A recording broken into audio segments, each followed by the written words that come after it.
நீங்க 3 பில்லியனுக்கு இங்க டாலருக்கு இங்க எங்க பணத்தை வச்சு அந்த ப்ராஜெக்ட் பண்ணீங்க. ஆனா அந்த ப்ராஜெக்ட்ல நீங்க குறைஞ்சு 265 மில்லியன் டாலர், அதாவது 2000 கோடிக்கு நீங்க அங்க வந்து ஊழல் மூலமாக உங்க அக்ரிமெண்ட் செஞ்சுட்டு நீங்க உங்க பவரை வித்திருக்கீங்க. எங்க மக்கள்ல எங்க வங்கியில இருந்து பணத்தை வாங்கி நீங்க அங்க ஊழல் செஞ்சு உங்க கம்பெனியோட இது பண்ணிருக்கேன்னு ஒரு குற்றச்சாட்டு. ராகுல் காந்தி என்ன நினைச்சாரு? ஓஹோ, இது நம்ம கௌதம் அதானிக்கு பிரச்சனைனா மோதியோட இது பிரச்சனை. அதானி ஒரு தொழிலதிபர், அவருக்கு ஏதாவது பிரச்சனைனா அது உடனே மோதியோட பிரச்சனையை அவர் காமிப்பது. ராகுல் காந்திக்கு என்னன்னா அதானி மேல கோபம். அதனால அதானி சிக்கும் போதெல்லாம் நம்ம மோதியை சிக்க வைக்கணும். அதானி கிட்டே ஒரு நயா பைசா வாங்கி இருக்கிற மாதிரி கூட மோதி மேல குற்றச்சாட்டு கிடையாது. ஏன்னா பாருங்க, ஒருத்தர் மேல குற்றச்சாட்டு கொண்டு வரும் பொழுது ஆதாரம் என்ன பார்க்கணும், யார் கொடுத்தாங்க, யார் வாங்கிட்டாங்க, எப்படி வாங்கிட்டாங்க. இவர் என்னன்னா இவர் ஒரு விதமா செல்ஃப் சைல் கோட் போட்டார். சமீபத்தில் அதானி நம்ம தெலுங்கானா முதல்வர் ரேவந்த் ரெட்டியோட போய் சில ஒப்பந்தங்கள்லாம் போட்டிருக்காரு. அங்கேயே அவங்களுக்கு ப்ராஜெக்ட்ஸ் இருக்குது. ராஜஸ்தான் முன்னாள் முதல்வர் அசோக் கெஹ்லோட், அவரோட அதானிக்கு தொடர்பு இருக்கிறது. கமல்நாத், காங்கிரஸ் இருக்கிற பல தலைவர்களுக்கு அதானி தொடர்பு இருக்குது. மோதிக்கு பாருங்க எந்த பர்டிகுலர் தொழில் அதிபரோட உறவுன்னு ஒண்ணும் கிடையாது. அவர் விரும்புவது என்ன? மோதி நாடு வேகமா முன்னேறணும். நாரதர் மீடியா உணர்வாளர்களுக்கு வணக்கங்கள். நான் உங்கள் விஜய் சின்னசாமி. இன்று நம்முடன் இணைந்திருக்கிறார் மூத்த பத்திரிகையாளர் திரு சேகர் ஐயர் அவர்கள். வணக்கம் ஜி. வணக்கம் விஜய். வணக்கம்.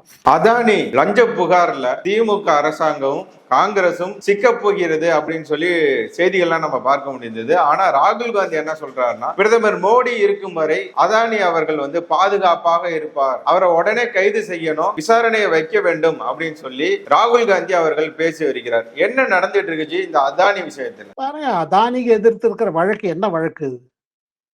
அதாவது நீங்க அந்த வழக்கோட டீடைல்ஸ் பாருங்க.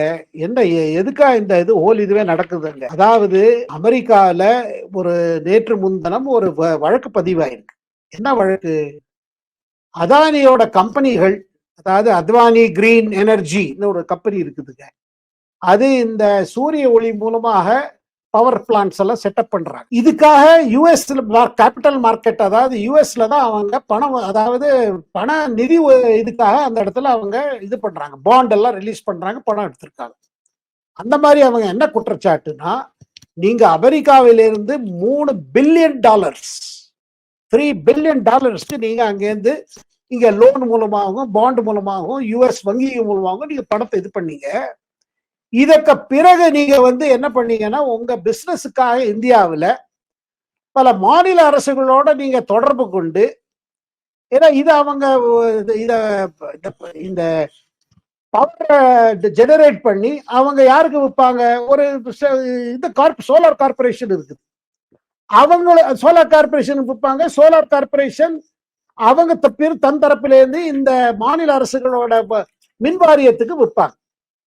இதுதான் ஜெனரல் ஃபார்முலா. அமெரிக்காவோட குற்றச்சாட்டு என்னன்னா, நீங்க 3 பில்லியனுக்கு இங்க டாலருக்கு இங்க எங்க பணத்தை வச்சு அந்த ப்ராஜெக்ட் பண்ணீங்க. ஆனா அந்த ப்ராஜெக்ட்ல நீங்க குறைஞ்சு இந்த 3 பில்லியன் டாலர்ஸ்ல இருந்து நீங்க 265 மில்லியன் டாலர், அதாவது 2000 கோடிக்கு நீங்க அங்க வந்து ஊழல் மூலமாக உங்க அக்ரிமெண்ட் செஞ்சுட்டு நீங்க உங்க பவரை வித்திருக்கீங்க. அதுல குறிப்பிட்டதாக பெரிய அக்ரிமெண்ட் நீங்க போட்டிருக்கிறது யாருன்னா, நீங்க போட்டிருக்கிறது வந்து ஆந்திர பிரதேஷோட அரசோட.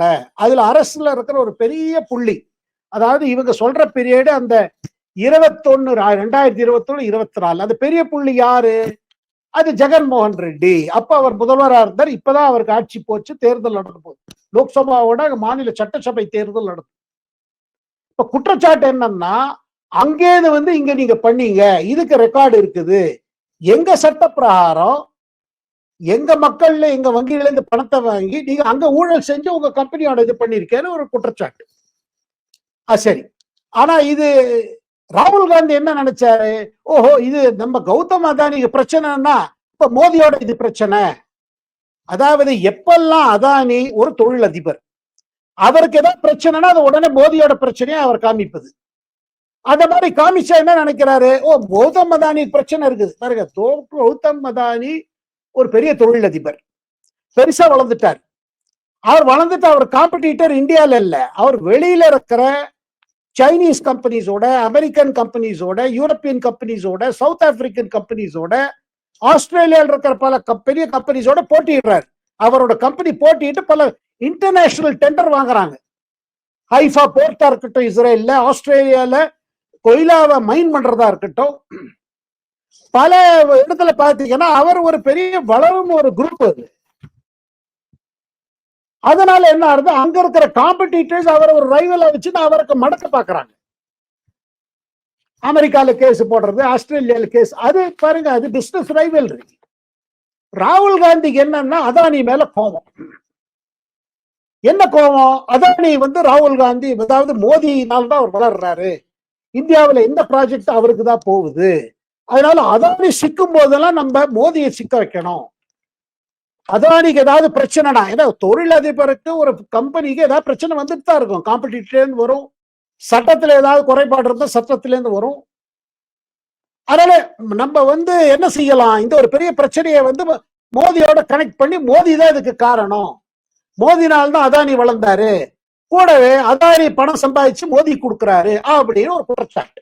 ஆனா இந்த குற்றச்சாட்டுக்கு இதுவரையில் ராகுல் காந்தி கிட்ட எந்த விதமான ஆதாரம் கிடையாது.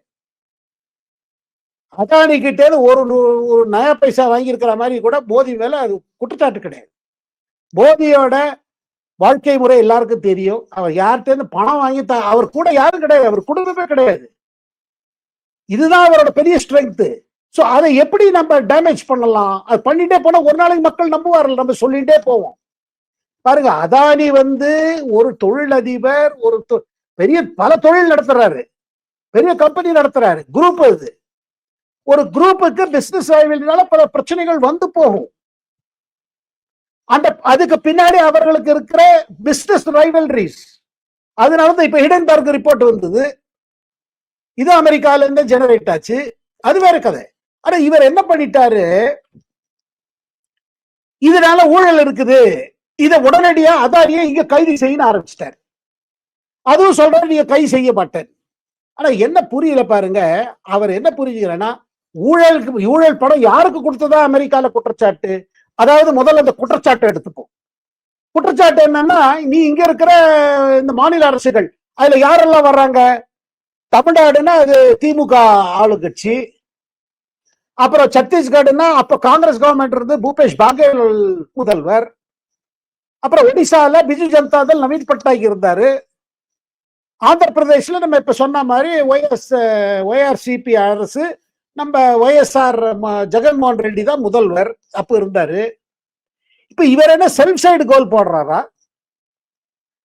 அதாவது இவங்க மேல குற்றச்சாட்டை கொண்டு அப்ப இவங்களை கைது பண்ணணும்னு சொல்ல தயாரா இருக்கிறா ராகுல் காந்தி. கேட்டா என்ன சொல்றாரு, இல்ல இது அதோ டீட்டெயில் அல்ல, அவங்க மேல நடவடிக்கை எடுங்களேன் அப்படிங்கிறாரு.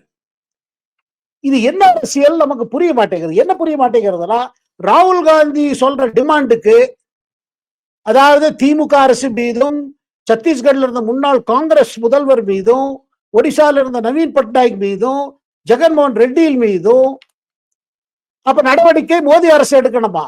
எந்த பேசிஸ்ல? அமெரிக்கால ஒரு குற்றப்பத்திரிகை வைத்துக் கொண்டு. இந்தியா தனி நாடு. அமெரிக்கால என்ன நடக்கிறதோ அது உடனே இந்தியால அதை கேஸ் போடணும்னு அவசியம் இல்லை. அவங்க சொல்வதை நம்ம தெய்வ வாக்கா எடுத்து கேஸ் போட வேண்டிய அவசியம் இல்லை. அது ஒண்ணு. ரெண்டாவது, உங்களோட பார்ட்னர், அலையன்ஸ் பார்ட்னர் டிஎம்கே இல்ல, அவங்க கொடுத்தாங்களா இவங்க வாங்கிட்டாலாங்கிறது அது வேற விஷயம். ஏன்னா பாருங்க, ஒருத்தர் மேல குற்றச்சாட்டு கொண்டு வரும் பொழுது ஆதாரம் என்ன பார்க்கணும், யார் கொடுத்தாங்க, யார் வாங்கிட்டாங்க, எப்படி வாங்கிட்டாங்க. இவர் என்னன்னா, இவர் ஒரு விதமா செல்ஃப் சைடு கோட் போட்டார். ஆனா பிரச்சனை பெரிய பிரச்சனை. இது அதானிக்கு எதிர்த்து, அதுவும் அங்க அமெரிக்கால பாருங்க, இப்பதான் அங்க ஜனாதிபதி தேர்தல் முடிஞ்சு இப்ப டிரான்சிஷன் பேரு. ட்ரம்ப் ஜனாதிபதி ஆப்புறாரு ஜனவரி 20. இவர் பைடன் ஜனவரி 20க்கு பிறகு அவர் ரிட்டையர் ஆயிடுவார். ஆனா ஆபீஷியல்ஸ் ஒன்னும் இருக்காங்க, பைடன்காரங்க, பைடன் அப்பாயின்மெண்ட் ஆபீசர்ஸ் இருக்காங்க. அந்த மாதிரி ஒரு யுஎஸ் அட்டர்னரி தான் பண்ணிடுறாரு. ஏன்னா ட்ரம்ப் வந்தோடனே அவர் போயிடுவாரு. பல ஆல்ரெடி யுஎஸ் அட்டர்னரிஸ் பல டிஸ்ட்ரிக்ட்ஸ்ல, பல ஸ்டேட்ல அவங்க இருக்கிற அவங்க மாநிலத்துல விட்டுட்டு போயாச்சு. ஏன்னா இப்ப ஆட்சி மாறுறது அங்க பிரசிடென்ட் வந்தாச்சுன்னா எல்லாமே மாறிடும், லா ஆபீசர்ஸ்ல மாறிடுவாங்க. போறதுக்கு முன்னாடி ஒரு வம்பு பண்ணிட்டு போற மாதிரி இருக்குது ஒரு பக்கம் பார்த்தா. இன்னொரு பக்கம் என்ன, இந்த மாதிரி நேரத்துல ராகுல் காந்தியோட ஆதரவாளர்கள் அமெரிக்கால பெரும்பாலும் சோரோஸ் சொல்லப்படுறது, ஜார்ஜ் சோரோஸ், இந்த மாதிரி பல டெமோக்ராட்டிக் பார்ட்டி சப்போர்ட் பண்றவங்க, அவங்க என்ன நினைக்கிறாங்க, இந்த ராகுல் காந்தி தேர்தலில் ஜெயிக்க முடியாம இருக்காரு, அதனால இந்த நேரத்துல இவருக்கு ஏதாவது ஹெல்ப் பண்ற மாதிரி ஒரு கேஸ போட்டுடுவோம், அதுல மோதிக்கு கெட்ட பேர் வரும், இதுல ராகுல் காந்தி பூஸ்ட் கிடைக்கும்னு அந்த மாதிரி ஒரு முயற்சி இருக்குன்னு வேற சொல்றாங்க. ஆனா இதுல என்னன்னா, இப்ப இவர் இந்த மாதிரி குரல் கொடுக்கும் பொழுது, அதே மாதிரி பாருங்க, அதானியோட எல்லா காங்கிரஸ் தலைவர்களுக்கும் தொடர்பு இருக்குது. இப்ப சமீபத்தில் அதானி நம்ம தெலுங்கானா முதல்வர் ரேவந்த் ரெட்டியோட போய் சில ஒப்பந்தங்கள்லாம் போட்டிருக்காரு.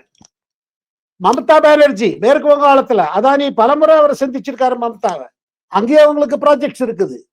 ராஜஸ்தான் முன்னாள் முதல்வர் அசோக் கெஹ்லட் அவரோட அதானிக்கு தொடர்பு இருக்கிறது. கமல்நாத், காங்கிரஸ் இருக்கிற பல தலைவர்களுக்கு அதானி தொடர்பு இருக்குது. சொல்ல போற சரத்பவார், நம்ம தேசிய காங்கிரஸ் கட்சி தலைவர் சரத்பவாருக்கு கௌதம் அதானி நெருங்கிய நண்பர். அவர் எப்போதும் அவரை டிஃபெண்ட் பண்றாரு. மின்னியும் சொன்னாரு, சும்மா ஒரு தொழிலதிபரை இப்படி டார்கெட் பண்ணக்கூடாது நம்ம அரசியலுக்காக அப்படின்னு சொல்லியிருக்காரு. இவர் என்னன்னா, ராகுல் காந்தி சரி மகாராஷ்டிரா தேர்தல் இப்ப இதெல்லாம் வந்துட்டு போறது, இதுல ஒண்ணும் காங்கிரஸுக்கு பெருசா வராது, இந்த நேரத்துல இதை நம்ம அவங்க போட்டு விட்டாங்க நமக்கு சாதகமா, நம்ம பண்ணலாமா பாருங்க. இந்த வழக்குல இது அதானி போய் அங்க அமெரிக்கால எப்படி அதை கண்டெஸ்ட் பண்ணுவாரு, அவரும் லாயர்ஸ் எல்லாம் ஹையர் பண்ணுவாரு, அந்த குரூப்புக்கு அவ்வளவு இது இருக்குது. ஆனா இன்னொரு பக்கம் ஒரு பெரிய ஆதாரம் ஒண்ணு அவங்கள வைக்கல, அதுக்கு முன்னாடி நம்ம பட்டாலும் இங்க அதை வச்சுட்டு இதை மோதியை இது பண்ணலாங்கிறதுக்கு வெளியே செய்யற சில சக்திகள் செய்யற திட்டங்கள்ல ராகுல் காந்தி இதுல உடனடியா இருக்காரு. இதுல என்ன நினைக்கிறாரு, இப்படி சொல்லிக்கொண்டே இருந்தா நமக்கு லாபம் கிடைக்கிறது. இதுதாங்க அதானியோட கான்ட்ரவர்சி. இதுல வேற ஒண்ணும் இல்லை, இதுதான் நடந்துட்டு இருக்கு. ஆனா 2000 கோடிங்கிறது எவ்வளவு பெரிய அமௌண்ட். அந்த 2000 கோடியில 100 கோடி ஜெகன் கொடுத்திருக்காங்க. அப்ப பாக்கி டிஎம்கேக்கு எவ்வளவு வந்துதா, யாருக்கு கொடுக்கப்பட்டது? அத ராகுல் காந்தி அதை பத்தி ஏதாவது சொல்லுவாரா? இல்ல அவர் நம்ம முதல்வர் ஸ்டாலின் மேலேயோ ஸ்டாலின் குடும்பத்து மேலேயோ நடவடிக்கை எடுக்கணும்னு சொல்றாரா? இப்ப அதானி ஸ்டாலின் சந்திச்சிருக்காரு. ஸ்டாலின் குடும்பத்தினர் என்ன கேட்டீங்கன்னா மாப்பிள்ள சபரீசனோட நல்லா அவருக்கு தெரியும், கான்டாக்ட்ஸ் இருக்குது. இதெல்லாம் அதாவது ராகுல் காந்தி இந்த மாதிரி குற்றச்சாட்டு வச்சுட்டே போனார்னா இந்த கூட்டணிக்கு ஆபத்தாகும். இவருக்கு என்னன்னா ஒரு வெறியில இருக்காரு, மோதி எப்படியாவது தள்ளி விடணும், மோதி எப்படியாவது நகர்த்தணும், மோதி மேல மக்கள் வெறியை இன்னும் அதிகப்படுத்தணும்னு பாக்குறாரு.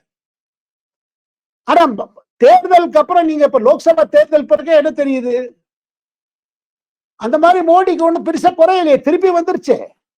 லோக்சபால பின்னடைவு ஏற்பட்டது, ஆனா 3ஆம் முறை மெஜாரிட்டி என்டிஏ மெஜாரிட்டி வந்தாச்சு. ஹரியானா தேர்தல் நம்ம பார்த்துட்டோம். அடுத்தது மகாராஷ்டிரா, ஜார்க்கண்ட். இதெல்லாம் பாத்தீங்கன்னா இவர் ஒரு ஃப்ரஸ்ட்ரேஷன்ல இருக்காரு, ஒரு ஏமாத்தப்பட்டிருக்க, தனாவது ஒரு ஏமாத்தல்ல இருக்காரு, தன்னைத்தானே ஏமாத்திக்கிறாரு. ஆனா அவர் நினைக்கிறாரு அதானி பிரச்சனை வந்தா மோடி பிரச்சனை, ஆனா அதானியோட பிரச்சனை மோடி பிரச்சனையா?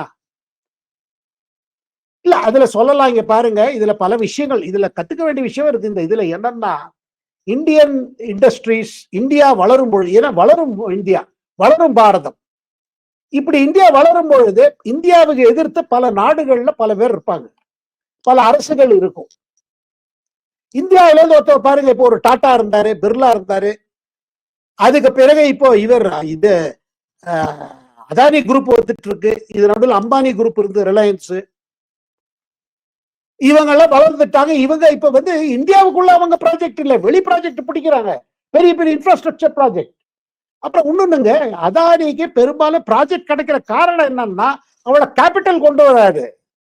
எந்த டெண்டர் ப்ராசஸ்ல அவர் டெண்டர் ஏன் பிக்கப் ஆகுது, அந்த குரூப்புக்கு அந்த அனுபவம் இருக்குது, இன்ஜினியரிங் அனுபவம் இருக்குது, பெரிய ப்ராஜெக்ட் ஹேண்டில் பண்ணிருக்காங்க, வங்கிகளிடம் இருந்து மேலே இது கொண்டு வரைக்க முடியாது, லோன் கொண்டுறாங்க, கேபிட்டல் கொண்டுறாங்க. அதனால ஆனா இங்க பாருங்க, மோதிக்கு பாருங்க எந்த பர்டிகுலர் தொழில் அதிபரோட உறவுன்னு ஒண்ணும் கிடையாது. அவர் விரும்புவது என்ன, மோதி நாடு வேகமா முன்னேறணும், அந்த வேகமா முன்னேறதுக்கு சீக்கிரம் நம்மளோட இன்ஃப்ராஸ்ட்ரக்சர் ப்ராஜெக்ட் கட்டமைப்பெல்லாம் மாத்தணும். அது யார் முன் செய்ய முடியுமோ அவர் செய்யறாரு. ஆனா ராகுல் காந்தி என்ன பண்றாரு, இல்ல இது இவர் மோதி முன்னாடி எப்படி வளர்ந்துட்டே போறாரு, அவர் புகழும் பெருசாயிட்டே போகுது, நமக்கு இந்த தடவை நம்ம ஆட்சி, நம்ம வரும் லீடர் ஆஃப் ஆப்போசிஷன், எதிர்கட்சி தலைவர் ஆயிருக்கோம், பார்லிமெண்ட் தொடர் முன்னாடி இது ரிலீஸ் ஆகுது, அதுவும் நோட் பண்ணுங்க டைம். பார்லிமெண்ட்ல கலாட்டா செய்வோம். ஆனா என்ன செஞ்சுட்டுங்க, மக்கள் நம்பணும்ல. உங்களுடைய பொன்னான நேரத்தை ஒதுக்கி பல தகவல்களை நாடாளுமன்ற மீடியாவுடன் பகிர்ந்து கொண்டதற்கு மிக்க நன்றி எல்ஜி. வணக்கம்.